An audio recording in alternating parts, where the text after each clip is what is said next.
you can see a ship going over the horizon. So I don't know if you've ever seen it, but they have those videos where people take a Nikon P900 and they just zoom in on the ship that's gone over the horizon and it pops back into view. Still And there. yeah, and I was like, holy, because that was, again, it's one of those things where I thought there's no other way to interpret that. If you see a ship go over the horizon, the only explanation can be that it's round. What else could it be?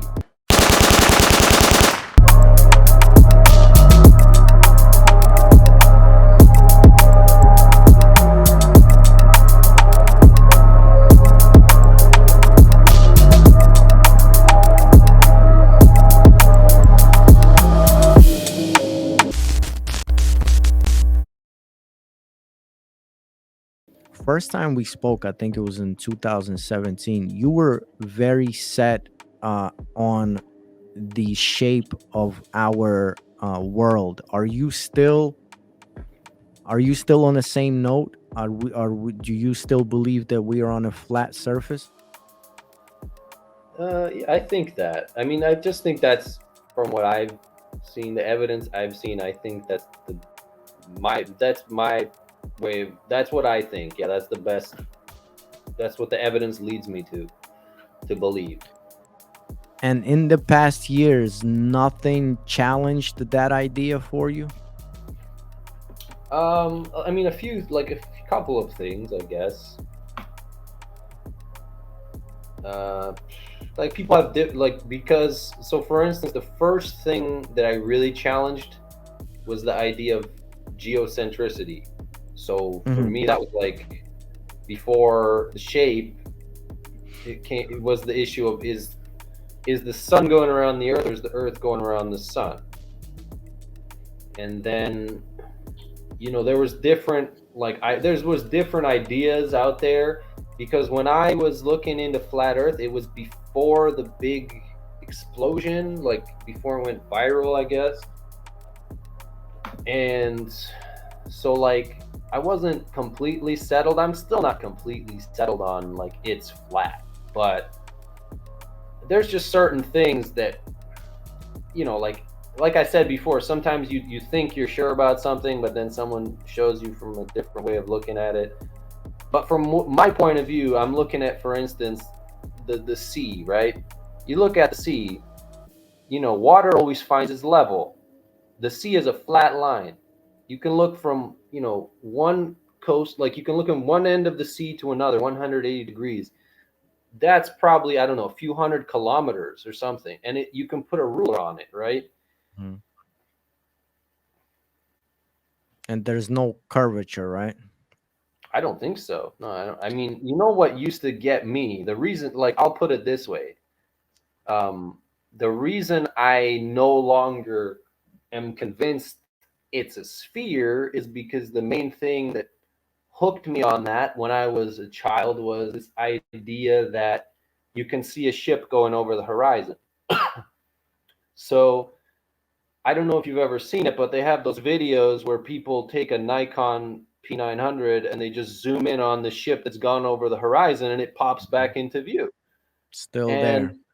yeah, and I was like, holy, because that was, again, it's one of those things where I thought there's no other way to interpret that. If you see a ship go over the horizon, the only explanation can be that it's round. What else could it be? That was my perspective until someone showed me that video with the P900. I was like, I never looked at it that way, but it could be perspective. Wow, look at that.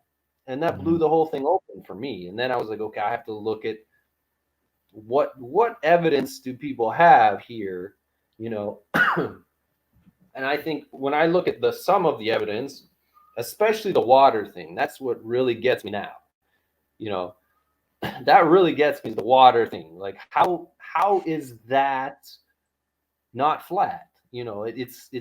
Everything seems to indicate it's flat. Or they shoot, there's independent rockets, like there's videos of, and some of them have a fisheye lens, so you have to be careful. Mhm.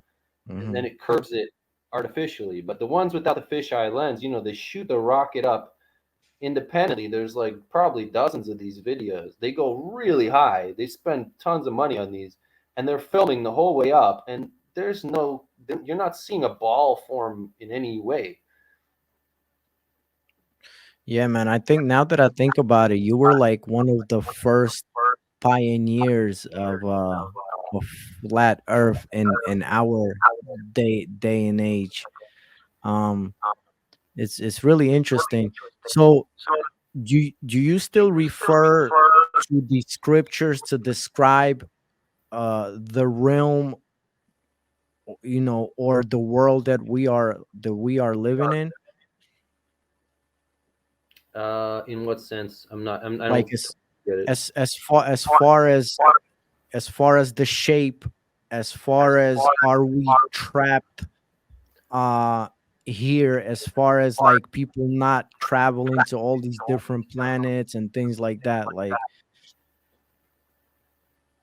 Um, yeah, I mean, I like that. Yeah, I like to use that, definitely. I think it's also consistent with a lot of other like pre-modern civilizations, how they looked at the general kind of model they had of, let's say the reality we're in. Mhm. It was pretty a lot of them were pretty similar.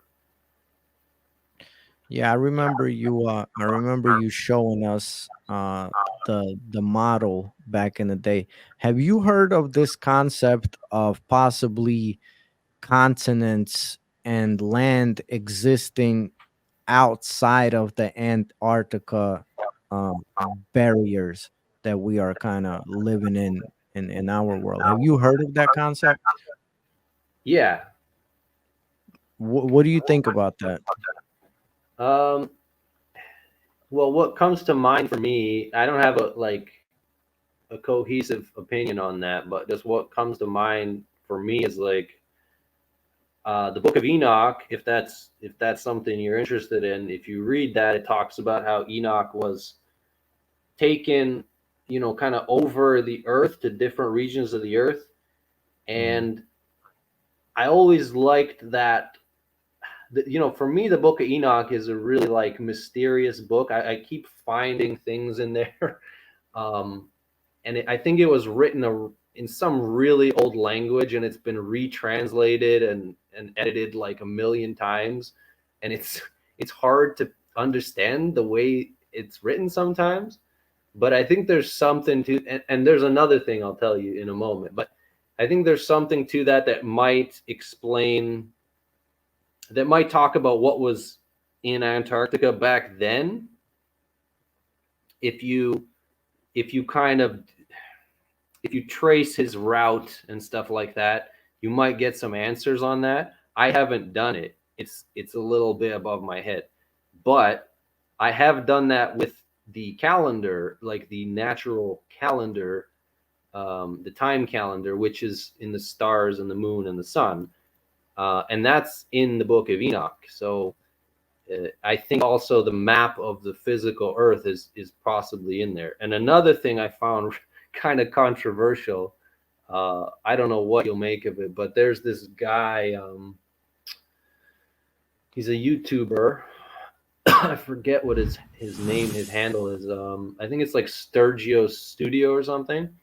mhm, I'll find it right now. But anyway, he claims that the moon is actually a projection of the Earth's surface, and that when you look at the moon, it's actually transparent because it's a hologram, and you can see mhm, stars through the moon, right? Apparently, I've seen, like videos on YouTube, you can see stars shining through the moon, apparently, mhm, which would seem to mean it's not solid, right? If you can see stuff through it. So what is it? And so like he's saying it's a hologram, and he's saying the map of the actual Earth is on the moon. It's just mhm, distorted. So what mhm, he does this really forensic, like super detailed analysis of all the little craters and stuff on the moon, mhm, and he shows you how they're proportional to all the cities and continents on a regular map we have, just kind of mm, distorted. And I'm looking at what he does, and I'm like, what are the chances of that? Like that's a coincidence. Mm-hmm. Because he's showing you like a line. Like he's going, okay, here's Bangkok. Here's the giant river between Bangkok and India. Here's the capital of India. Here's the giant, ocean between India and Africa. Mm-hmm. Here's here's the Horn of Africa. Here's the Nile. Here's Egypt. Here's the Mediterranean, and you hop over this Mediterranean, you get to Paris, and it all is proportional on the moon to a map of Earth. And I found it really interesting. It's super Yeah. controversial. Yeah. Well, the thing is, I don't know who you're talking about, but me myself, I've been on the quest for knowledge for 30 plus years, ever since I was 5 years old. So that concept I have heard before. I never knew there was someone actually doing like forensic studies on it, man. That's really interesting, man.